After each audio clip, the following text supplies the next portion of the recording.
Քիչ առաջ այս ամբիոնից ազգային ժողովի պատգամավոր Վահագն Ալեքսանյանը մի սահմռկեցուցիչ իմ տպավորությամբ տեսանյութ վերահրապարակեց, որը չեմ կարծում, որ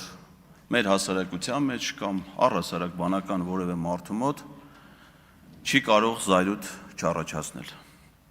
Չեմ կարծում, որ մեր հասարակության մեջ կարող է գտնվել թեկուզ մեկ մարդ, ով որ արդարացնի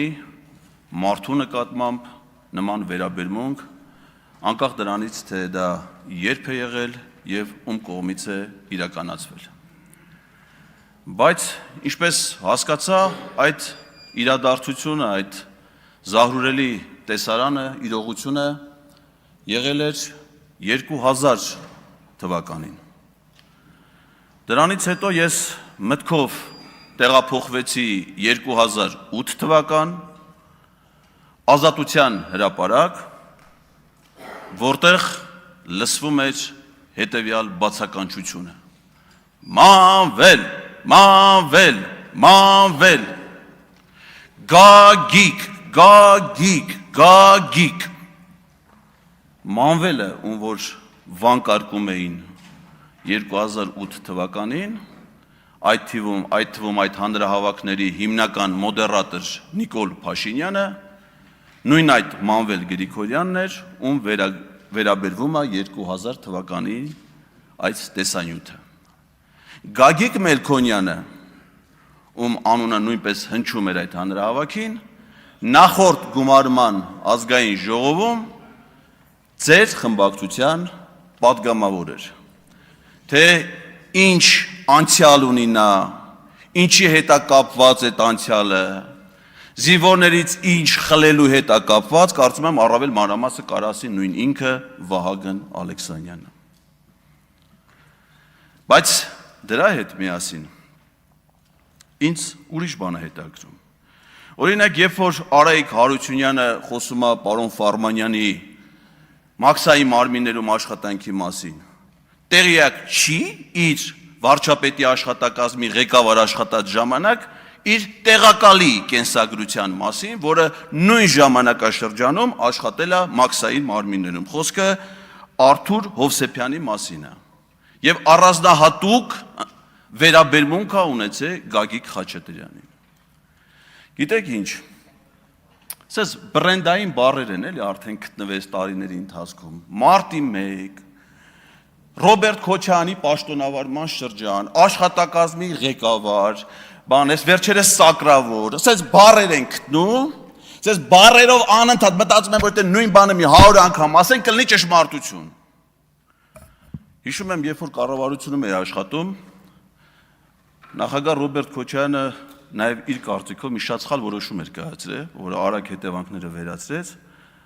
Վազգեն Սարգսյանի արյունակից եղբորը Արմեն Սարգսյանին ցեմենտի գործարանի տնօրենից բերեց նշանակեց վարչապետի պաշտոնում, հետո նորից հետ տարան ցեմենտի գործարանի տնօրեն։ Այն գործարանի, որի դեպս վերջերս խլվել է սեփականատ, բարեխիղճ սեփականատիրոջից։ Ու ես կառավարությունում եմ աշխատում, վարչապետի մարզային այցելություններին ուղեկցում էի ու Արամ Սարգսյանը մի հետաքրքիր պատմություն պատմեց, ասում է Վազգենի մայից հետո, երբ որ նրա թղթերն էինք նայում, փաստաթղթերը բան, մի թղթի վրա գրառում է, էլի Վազգենի ձեռագրով, Կռիլովի մի առակ է կարդացել, այնքան է դուրն եկել, որ արտագրել է իր նոթատետրում։ Ինչ է այդ առակի խորհուրդը, իմաստը, որ մի ճնճղուկ ծառի ճյուղի նստած ձմռանը ծլվելում է։ Ու սառում է, ընկնում է գետին, պիտի ցրտահարությունից արդեն սատկի, պատահաբար մի կով գալի անցնում, թրքոտում, այս ճնճղուկի վրա։ Սա բնականաբար այդ միջավայրից տաքանում է ու նորից է սկսում ծվծվալ։ Որ նորից է սկսում ծվծվալ, կատուն գալիս սրան գտնում եւ ուտում է։ Հիմա հեղինակը այդ առակից երկու հետևություն անում։ Առաջին, միշտ չի որ քեզ կեղտոտողը քեզ վատություն անողն է, եւ երկրորդ, միշտ չի որ քեզ կեղտից հանողը քեզ լավություն անողն է։ Բայց Վազգեն Սարգսյանը իրեն բնորոշ նաեւ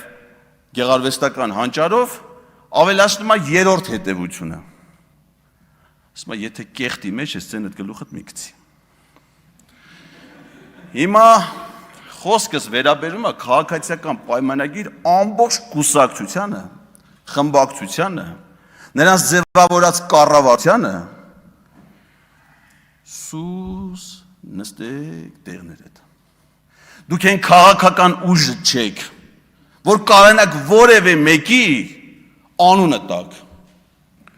Ռոբերտ Քոչարյանի պաշտոնավարման ժամանակաշրջան, աշխատակազմի ղեկավար,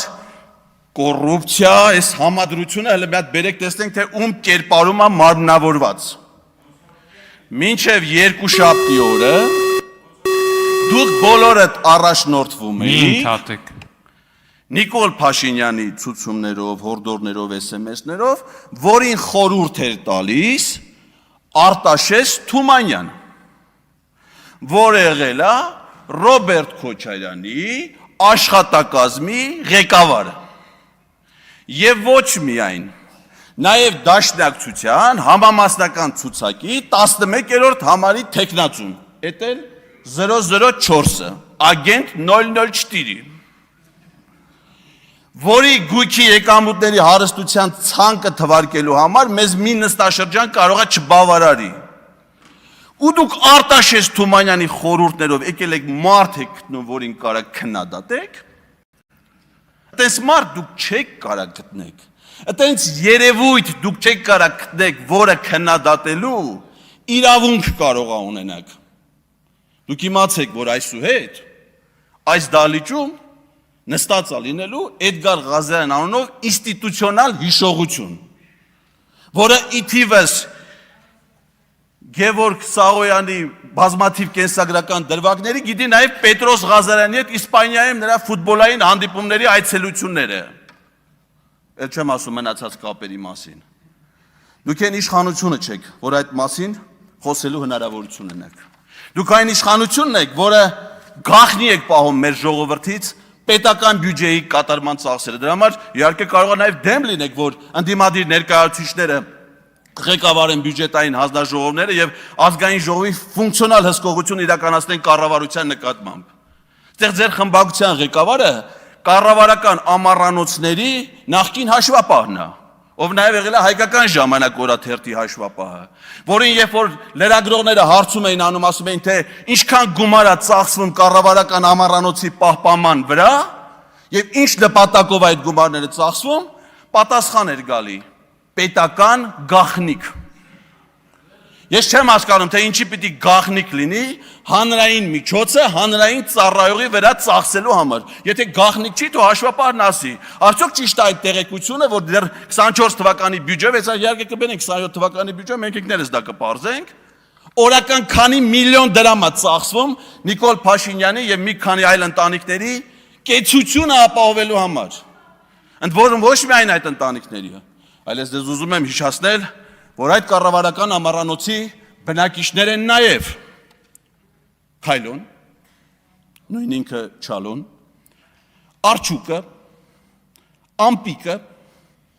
Մոլին եւ Բոնբորը։ Թվարկածս վերջին պերսոնաժները շներ են, որոնք Նիկոլ Փաշինյանը տարբեր ժամանակներում նվեր է ստացել Վրաստանի վարչապետից, Արագածոտնի մարզից եւ տարբեր տեղերից։ Մենք կիմանանք, թե ինչքան է մեր պետությունը ծախսում այս ամենի վրա։ Եվ կիմանանք, եթե հանձնաժողովի նախագահ ընտրենք պարոն Ֆարմանյանին, որը բացառիկ գործիչ է, երիտասարդ հասակում պատասխանատու վերաբերմունք ցուցաբերով ցանկացած առաքելության նկատմամբ, որն իրեն վստահվել է, գործնական աշխատանքը մշտապես համադրելով գիտական գործունեության հետ,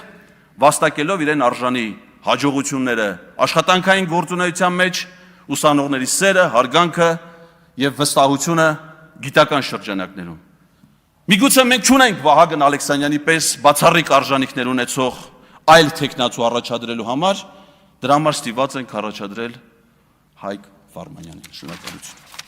Ամեն մեկս էլ մեր թերություններն ունենք, պարոն Ղազարյան, շատ մի տխրեք այդ առիթով, բայց կեղտի մասին ձեր առակը իրապես շատ ուսուցողական էր, դրան միայն մի բան կհավելեի, ոչ մի պարագայում խորհուրդ չի տրվում կեղտը քաշել ինքդ քո վրա, ու ել ավելին ոչ մի պարագայում խորհուրդ չի տրվում այնպես անել, որ կեղտը լինի քո հիմնական ներկայացուցիչը։ Իսկ այժմ քաղաքացիական պայմանագիր խմբակցության անունից ձայնը տրվում է